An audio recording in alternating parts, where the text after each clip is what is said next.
Bogura city ideal মাদ্রাসা, মেধা মননে এক ধাপ এগিয়ে।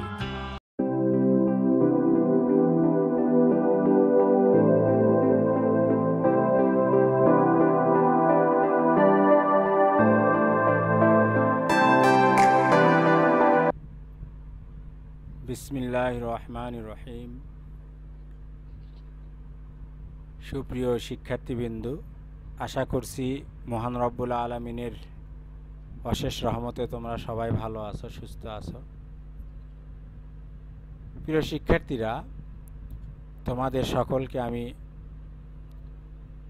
আন্তরিকভাবে অভিনন্দন এবং শুভেচ্ছা জানাচ্ছি অনলাইন ক্লাসে যোগদান করার জন্য। প্রিয় শিক্ষার্থীরা, আজকে আমার ক্লাস 10, সাবজেক্ট বাংলা প্রথম পত্র। তোমাদের টপিক থাকবে আমার পরিচয়, অর্থাৎ তোমাদের দেখো একটি কবিতা রয়েছে, আমার পরিচয়, শামসুর রহমান লিখিত, সৈয়দ শামসুল হক সম্ভবত, সৈয়দ শামসুল হক লিখিত আমার পরিচয় কবিতা। এখানে দেখো যে সৈয়দ শামসুল হক ইনি বাংলাদেশের একটি সুনামধন্য কবি, লেখক, গবেষক, সাহিত্যিক।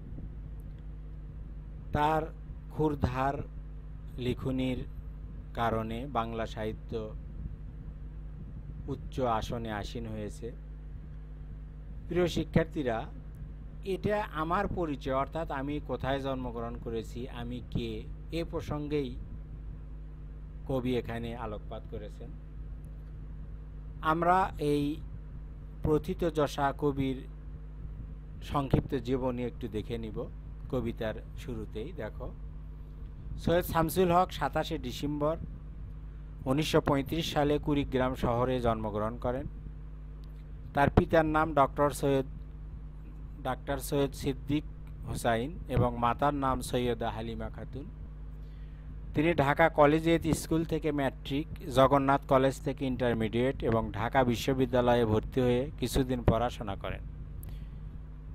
এক সময় পেশায় সাংবাদিকতাকে বেছে নিলেও পরবর্তী সময়ে তিনি সার্বক্ষণিক সাহিত্যকর্মে নিমগ্ন থেকে বৈচিত্র্যময় সম্ভারে বাংলা সাহিত্যকে সমৃদ্ধ করেছেন। তিনি কবিতা, গল্প, উপন্যাস ও নাটক রচনা করেছেন। তার শিশুতোষ রচনাও রয়েছে। বাংলা ভাষা ও সাহিত্যে অবদানের জন্য তিনি 21শে পদক, বাংলা একাডেমি পুরস্কার সহ অনেক সাহিত্য পুরস্কার লাভ করেছেন।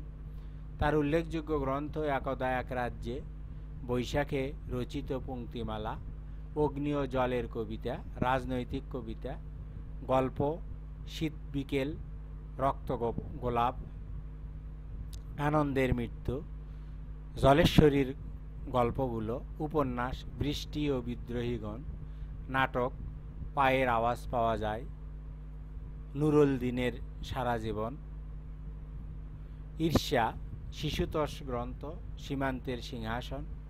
27শে সেপ্টেম্বর 2016 সালে তিনি মৃত্যুবরণ করেন। দেখো, সৈয়দ শামসুল হক একাধারে যেমন কবিতা লিখেছেন, গল্প লিখেছেন, উপন্যাস লিখেছেন, নাটক রচনা করেছেন, শিশুদের জন্য তিনি কবিতা লিখেছেন।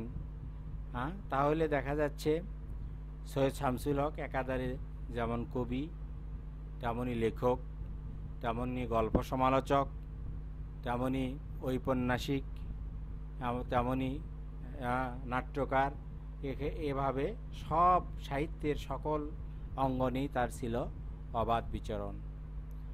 আমরা এখন তার লেখা আমার পরিচয় কবিতা একটু পড়ব এবং এটা বুঝে পড়ে আমরা এখান থেকে যে সৃজনশীল প্রশ্ন হয়েছে এটা বাড়ির কাজ হিসাবে আমরা করব।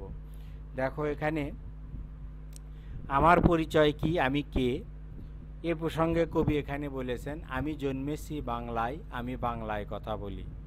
অর্থাৎ আমার জন্মগ্রহণ আমি করেছি বাংলায়, আর আমি কথাও বলবো বাংলা, এটা আমার অধিকার। আমি বাংলার আলপথ দিয়ে 1000 বছর চলি, আর আমি কি করি, বাংলার অলিগলি দিয়ে, বাংলার পথ দিয়ে আমি 1000 বছর ধরে চলি। চলি পলি মাটি কমলে আমার চলার চিহ্ন ফেলে, 13শত নদী সুধায় আমাকে, কোথা থেকে তুমি এলে।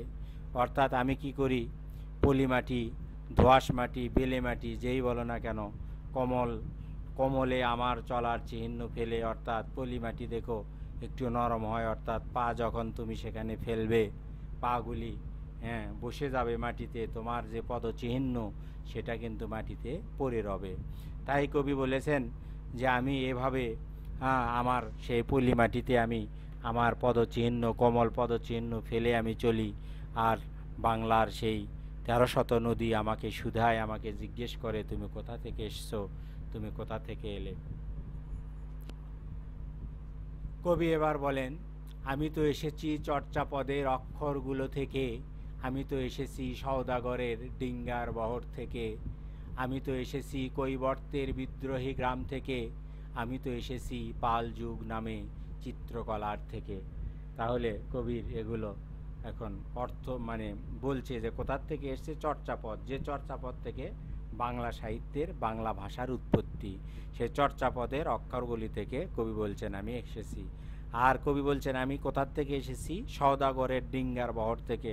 সওদাগরেরা যুগ যুগ ধরে তারা কি করে, ব্যবসা বাণিজ্য করার জন্য এদেশে যেরকম তারা ডিঙ্গা নিয়ে অর্থাৎ নৌকা নিয়ে এসছে, আমি তাদের সেই নৌকার বহর থেকে এসেছি।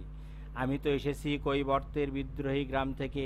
আর আমি এসেছি, কৈবর্ত হিন্দুদের একজন দেবতা ছিল, এই কৈবর্তের বিদ্রোহী গ্রাম থেকে আমি এসেছি। আমি তো এসেছি পাল যুগ নামে চিত্রকলার থেকে। তোমরা ইতিহাসে পড়েছো যে বাংলাদেশে পাল যুগ ছিল, সেন বংশ ছিল, পাল বংশ ছিল। এরকম পাল যুগ, যে এই যুগের চিত্রকলার থেকে কবি বলছেন আমি এসেছি। অর্থাৎ চিত্রকলার সেখানে যে কি হয়, চিত্রকলা অর্থাৎ ছবি, পাল যুগের যে ছবি ছিল সেখান থেকে আমি ছবির মতো এ দেশে এসেছি। কবি দেখো আরও বলছেন কি, এসেছি বাঙালি পাহাড়পুরের বৌদ্ধবিহার থেকে, এসেছি বাঙালি জোর বাংলার মন্দির বেদি থেকে, এসেছি বাঙালি বরেন্দ্রভূমে সোনা মসজিদ থেকে, এসেছি বাঙালি আউল বাউল মাটির দেউল থেকে। তাহলে কবি বলছেন যে আমি পাহাড়পুরের বৌদ্ধবিহার থেকে আমি এসেছি। অর্থাৎ ইতিহাসের সমস্ত দিক তিনি তুলে ধরে বলছেন যে আমি সেখান থেকে এসেছি। আমি এসেছি জোর বাংলার মন্দির বেদি থেকে, অর্থাৎ আমি মন্দির বেদি থেকে এসেছি। কবি বলছেন আমি এসেছি বরেন্দ্রভূমি সোনা মসজিদ থেকে। আর বরেন্দ্রভূমি অর্থাৎ রাজশাহীর তোমার চাঁপাই নবাবগঞ্জে যে সোনা মসজিদ আছে, আমি সেখান থেকে এসেছি। এসেছি বাঙালি আউল বাউল মাটির দেউল থেকে। আর আমি আউল বাউল বাঙালি যারা গান করে, গান গায়, বাউল গান গায়, সেখান থেকে মাটির দেউল অর্থাৎ মাটির ওয়াল ভেদ করে আমি এসেছি। আমি তো এসেছি সর্বভৌম 12 ভূঁইয়ার থেকে। প্রিয় শিক্ষার্থী, তোমরা জানো যে 12 ভূঁইয়া এদেশ এক সময় 12 ভূঁইয়াদের রাজত্ব ছিল, তারা শাসন করেছে। কবি সেই 12 ভূঁইয়ার দিকে ইঙ্গিত করে বলেছেন যে আমি সেই 12 ভূঁইয়ার থেকে আমি এসেছি। এরপরে বলছেন কবি দেখো, আমি তো এসেছি কমলার দিঘি মহুয়ার পালা থেকে। আমি তো এসেছি তিতুমির আর হাজি শরীয়ত থেকে। কবি কোনো দিক তিনি বাদ দেননি। তিনি কি বলছেন যে আমি এসেছি কমলার দিঘি, অর্থাৎ কমলার দিঘি একটি দিঘির নাম, আবার এটা মহুয়ার পালা থেকে। মহুয়ার একটা আগের যাত্রাপালা হতো, সেই যাত্রাপালার থেকে আমি এসেছি। আবার উনি বলেছেন আমি এসেছি তিতুমির আর হাজি শরীয়ত থেকে। আমি তিতুমির এবং হাজি শরীয়ত থেকে এসেছি। বাংলার স্বাধীনতার প্রথম পুরুষ, যিনি স্বাধীনতার জন্য নিজের জীবন বিলিয়ে দিয়েছিলেন, দিয়ে তিনি ইংরেজদের হাত থেকে বাংলাকে স্বাধীন করার জন্য চেষ্টা করেছিলেন, এমনই এক বীর পুরুষ ছিলেন তিতুমির, আবার হাজি শরীয়ত। এরপরে দেখো, আমি তো এসেছি গীতাঞ্জলি ও অগ্নিবীণার থেকে। আর আমি এসেছি, কবি বলেছেন গীতাঞ্জলি, যেটা কবি গুরু রবীন্দ্রনাথ ঠাকুরের লেখা, সেখান থেকে। অগ্নিবীণা কাজী নজরুল ইসলামের লেখা, সেখান থেকে। এসেছি বাঙালি ক্ষুদিরাম আর সূর্য সেনের থেকে। তিনি বলছেন যে আমি ক্ষুদিরাম এবং সূর্য সেনের থেকে এসেছি, যারা ভারতকে, এই উপমহাদেশকে স্বাধীন করার জন্য যাদের জীবন অকাতরে বিলিয়ে দিয়েছেন, সেই মহাপুরুষ ক্ষুদিরাম এবং সূর্য সেনের কথা এখানে বলা হচ্ছে। এরপরে বলেছেন এসেছি বাঙালি জয়নুল আর অবন ঠাকুর থেকে। এসেছি বাঙালি রাষ্ট্রভাষার লাল রাজপথ থেকে। এসেছি বাঙালি বঙ্গবন্ধু শেখ মুজিবুর থেকে। এরপরে তিনি আবারও বলছেন যে আমি এত কিছু থেকে আসার পরেও আবার তিনি বলছেন যে আমি এসেছি কার কাছ থেকে? বঙ্গবন্ধু শেখ মুজিবুর রহমানের কাছ থেকে। আমি যে এসেছি জয় বাংলার বজ্রকণ্ঠ থেকে, আমি যে এসেছি ৭১-এর মুক্তিযুদ্ধ থেকে। তিনি আবার বলছেন তার পরিচয় দিতে গিয়ে যে আমি জয় বাংলার বজ্রকণ্ঠ থেকে এসেছি, আমি ৭১-এর মুক্তিযুদ্ধ থেকে এসেছি আমার পিছনে হাজার চরণ চিহ্ন ফেলে, শুধাও আমাকে এত দূর তুমি কোন প্রেরণায় এলে। কবি সুন্দর একটি কথা বলেছেন, তিনি বলেছেন আমি হাজার হাজার পদচিহ্ন ফেলে আমি চলে এসেছি, তোমরা আমাকে জিজ্ঞেস করো, আমাকে শুধাও যে এত দূর তুমি কোন প্রেরণায় এলে, তোমার মধ্যে কোন প্রেরণা ছিল যে প্রেরণার মাধ্যমে তুমি এত দূর পর্যন্ত আসলে। দেখো, মানুষ কোনো না কোনো প্রেরণায় তারা বড় হয়, কোনো উৎসাহ কোনো উদ্দীপনায় তারা এগিয়ে যায়। কবি এরকম একটি উৎসাহ উদ্দীপনা নিয়ে এগিয়ে গিয়েছিলেন, তাই তিনি মানুষদেরকে জিজ্ঞেস করতে বলেছেন যে তোমরা আমাকে শুধাও, আমাকে জিজ্ঞেস করো যে কোন প্রেরণায় আমি এত দূর পর্যন্ত এসেছি। তবে তুমি বুঝি বাঙালি জাতির বীজ মন্ত্রটি শোনো নাই, সবার উপরে মানুষ্যত্ব তাহার উপরে নাই।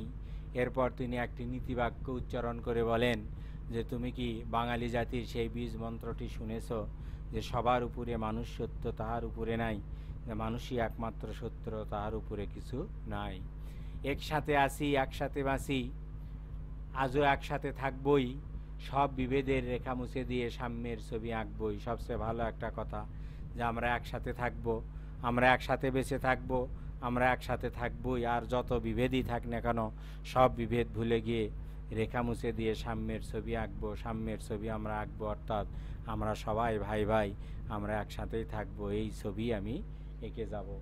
প্রিয় শিক্ষার্থীরা, দেখো কবি এখানে খুব সুন্দর কথা বলেছেন, অর্থাৎ আমাদের পরিচয় কি হবে, আমরা কোথা থেকে এসেছি, সব কিছু এর মধ্যে কবি বলেছেন।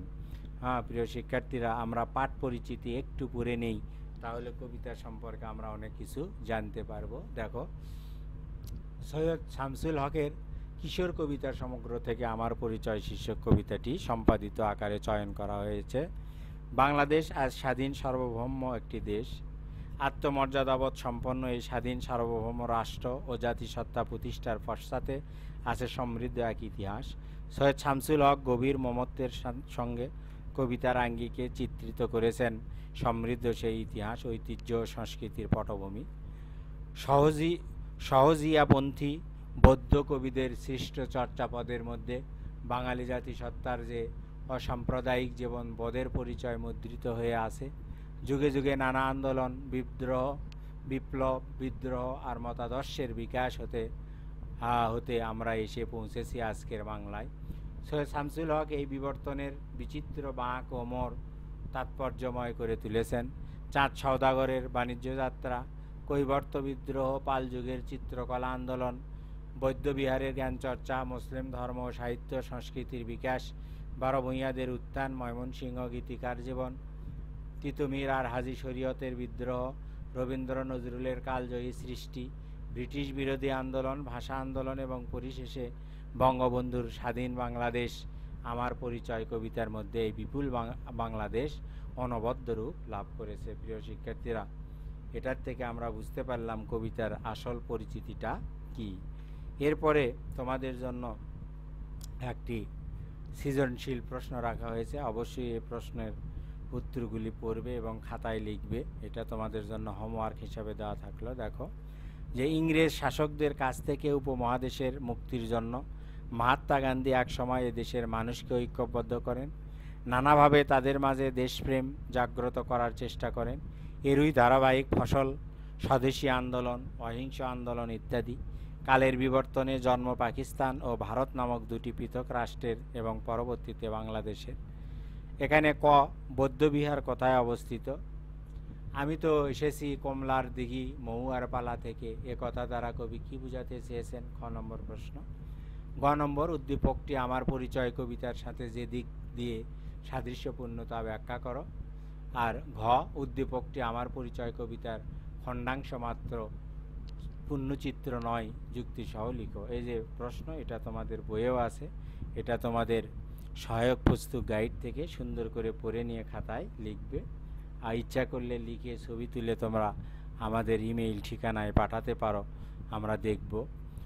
প্রিয় শিক্ষার্থীরা, তোমরা সবাই ভালো থাকো, সুস্থ থাকো, এবার আশাবাদ ব্যক্ত করে আজকের মতো এখানে ক্লাস শেষ করছি।